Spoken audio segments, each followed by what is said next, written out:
Buy a merchant deed, a child shall lead them. Zoe Lowe. Let's check it out. This is for Big Zoe. Let's check it out. Chris Cornell, let's go. Recording of my daughter saying, "Will you stop?" I used to play it for everyone. I was so proud of it. Listen, will you stop? Parents are weird that way. Like they get proud of it when their kids like do something annoying like that. Did you hear that? It was awesome. This is one of the things I did. I stumbled across the chords to a song called One by a band called U2, which is a beautiful song. Oh, it's a cover.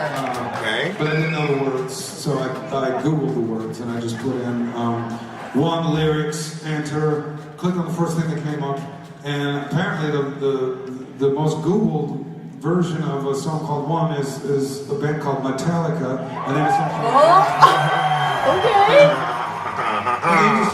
They're gonna he's gonna cover One so this is what that sounds to like. the tune of U2.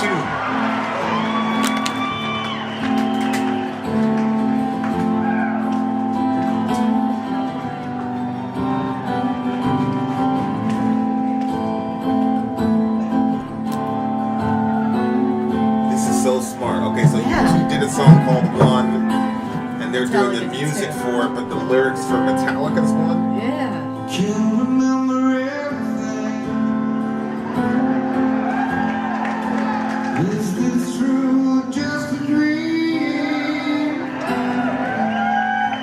Down inside I feel to scream, but a terrible silence is stopping me.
take me.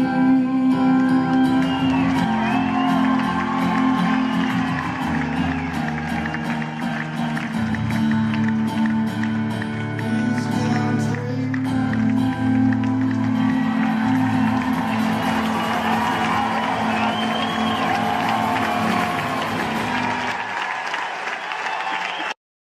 Wow. What a talent, man. Yeah. What a talent. To take all those and put them together to create that. He Yeah, has a beautiful voice. he stuck pretty much with Metallica. He did kind of deviate a little bit, and then there were times when he like instead of saying imprisoning, he says darkness surrounds me instead of darkness imprisoning me. Yeah. It's just such a. I'm listening to guys talk about Patrick Mahomes and Lamar Jackson. Lamar Jackson's your guy, and they're like, Lamar, you know, if he wins this Sunday or Saturday, whatever, he'll be closing the gap with Mahomes. I'm like, what are you talking about? I hate Kansas City. I can't stand their fans. I think they're the worst, some of the worst human beings, literally, like on terra firma for sure. But aside from Tom Brady, who's the god of that position, Patrick Mahomes is miles. I don't care if Lamar Jackson wins 36-2 on Saturday. What he has accomplished in this short period of time is miles ahead of anybody. Mahomes. When you're talking about bands like Metallica or vocalists like Chris Cornell or even U2, which we don't play a lot of U2 on this channel because we're a metal channel. A lot of people would probably say we don't play Metallica on this channel much either for the same reason. These guys are orders of magnitude beyond everybody else. That song, Notorious Thugs from Biggie, you know, with the one he did with Bone Thugs. 2 or 3 years ago, Fast and the Furious came out with their 57 millionth iteration of the same movie, and he was featured on that soundtrack. My point is, these people, this is timeless music. Yeah, I was gonna say, never ages. Like, how many songs can you pull out of 30, 40 years ago? I don't know how old one is. How many songs can you pull out from 30, 40 years ago and it be the best song in the genre if it were to come out today? You know, the way that music evolves and all the rest of it. Just what... And that particular song from Metallica, and the thing about Metallica is that they kept doing it over and over again. People say whatever you want, but they had a run where you had Ride the Lightning, then you had, you know, I think it was Puppets after that, then you had Justice, and you had Blackout. I mean, them boys, you know, I mean, obviously started with Kill 'Em All, but they got progressively better. They got more complex. They got more original. I mean, they were just crazy. And then for Chris Cornell, who to me is a top 3 vocalist, you know what I'm saying? Like, I'm not a singer, so I don't know, like, the intricacies. Maybe he's not a top 3 vocalist. But to me, he is, because if there was anybody that could screw around with that arrangement and get away with it, I feel like this is the only guy that would be able to make that happen. And his voice is like, it's emotional sounding, and then I think to myself, wait, he's not even with us anymore. And then I'm like, is that why I feel emotional when I'm hearing it? But I think that his voice just kind of carries like this. I'm sorry. Dwayne said that Baker Mayfield was better than both Mahomes and Jackson. I just started laughing because Baker Mayfield is like 0.5 better than me compared to Lamar and those guys. Baker's on like his 19th team right now. Go ahead. He's not the one that came off the couch then, or is he? Oh, okay. Yeah. So his voice is just like it carries like such emotion to it. I will say Baker is so bad that the team that pulled the quarterback off the couch had him and sent him off. and said we'd rather go with a quarterback on the couch than you. Oh my god, that's so bad. That was disrespectful, though, because Baker was playing with a torn, labrum and all the rest of it. He was a real gangster. I'm happy for him. He's going to get his $100 million. Don't worry. Go ahead. Continue. I was just saying, I think that his voice carries with it like this emotional sort of sound that it was like calming, but yeah, I don't know. I like the notes that he hits and the way that he hits them. He has a very, very beautiful voice.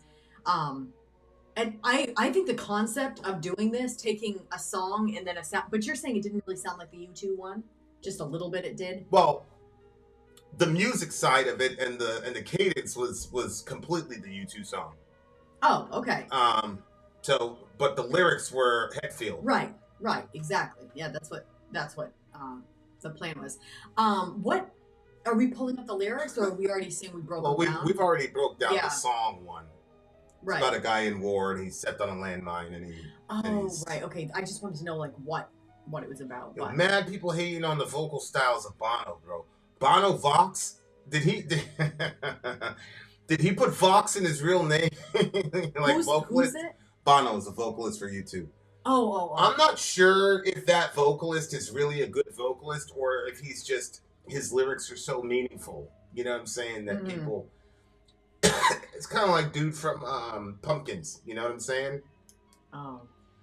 Like not a very good singer, but the things that he's singing about are so deep and meaningful, and the music around him is so beautiful that you kind of don't notice that Billy Corgan has a terrible voice. Mm-hmm. I don't. Tonight! I was like playing it in my head too. I was like, I think you're right. I don't know. His real name is Paul David Houston, subhanAllah. I remember when I was a Korn fan, and I didn't know anybody in the band at all. Yeah. So I opened the thing up, and it says singer Jonathan Davis. I'm like, Davis? Oh. John, you got Head, you got Monkey, you got Fieldy, and you have Jonathan Davis. Even like David Silveria. Yeah. Jonathan Davis. I was like, why did you make that decision? Do you know? I mean, that's his name. Well, I know, but all of it. Head's name isn't Head. Like his monkey's name's not Monkey. Yeah. Like what made him decide to go with like his actual name? And David never had nicknames. Those are names that other people give you. You know what I'm saying? It's like your call sign in the military. Like you don't give yourself that. Other people start calling you. You know what I'm saying? Oh, interesting. Okay. Bono is a killer vocalist. That's silly. Yeah, their new music is subpar, but they released two of the greatest rock albums. Well, I don't know. I don't know if we're really saying Bono's a terrible singer or if the material, you know what I'm saying? The current material is kind of substandard or whatnot. The other thing, too, is that Hell is a fan of Amy Lee, who I don't think live there's a better live vocalist. So if you're comparing Bono to Amy Lee, forget it. Yeah. Because I saw that shit firsthand. Unbelievable. I also heard her in a back somewhere. Yeah. Like, if you're comparing Bono's vocal ability to her, forget it. I do not think that there's a difference between her, like, studio recording and her live. Like, when you're up there with her, like, they're... completely indiscernible. Nope. I don't believe she has a mic that, like, tweaks her voice. That's why the guitarist is just standing there. You just kind of there, bro. You just some kind of side piece. I'm like, come on, man. This is all like bar chord stuff, bro. You should be jumping all over the stage. You out there with Amy Lee. What you on? Shit, man. That was me, man. I'd be all, yeah, but that dude, like, you saw him, man. He looked like he was bored, like he didn't want to be there. I'm like, bruh. Yeah, but this song is great. I mean, it's a silent count for me. Obviously, rest in peace to the big homie Chris Cornell. Like I said, he changed some of the words. Like at the end, it says, "Please God, wake me," and he changed that to "Please God, take me." Mm-hmm. That was kind of crazy. Which is obviously a bit prophetic. Yeah. And you know, one of the coolest conversations I had with Jesus was him telling me to redefine what I think prayer is, you know, because a lot of us think about prayer as this, you know, what you do before dinner, or what you do before you go to bed, or what you do before you're going to go into a bad situation. But like, And I do obviously believe there's a place for formalized ritual prayer, but these songs, and it's funny. I was reading a John Piper article. It says, "Take courage, you pray more than you realize." And he was talking about when you're in worship, a lot of the worship music we listen to are actually just prayers set to music.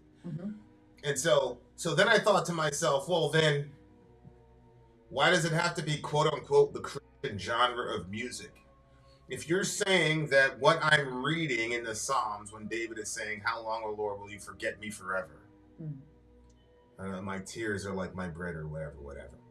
Then why is it when James Hetfield is saying, "Please God help me," and he's incarnating as this soldier in this horrible situation? Or why is it when Chris Cornell says, "Please God take me," or the Like a Stone song, which why is that not a prayer? So does he have to say it in a church, and does his hands have to be like this? And does he have to start and speaking Elizabethan English? Or is it one heart crying out to its creator and saying, all of this shit is fucked up right now? And does God count that as a prayer? Like you were talking yesterday about some dude you were praying for, but you were not praying for him like technically the way like it's supposed to be done. I was sweeping the floor. I think that whole. I think Chris Cornell is a deeply spiritual person, actually, and he was in a lot of pain that only he knew. It's like that scripture says that when people go to the temple, they were each carrying their own troubles or whatever that only they know. And Solomon said, "Hear, O Lord, from your temple and heal these people." So I don't know, man. It's a prayer, and I think a lot of you guys like the music that you listen to, especially when you're in a really bad place. A lot of that is you going into your prayer time, and it does count.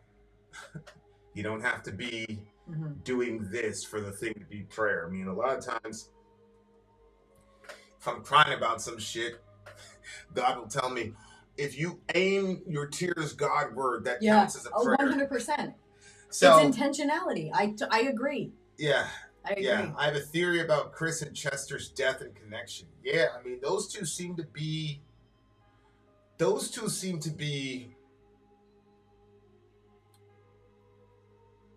Well, they are obviously deeply connected with each other. Chester left, I think, within the year that Chris Cornell did. I think it was like 6 months. It was like 6 months or something like that.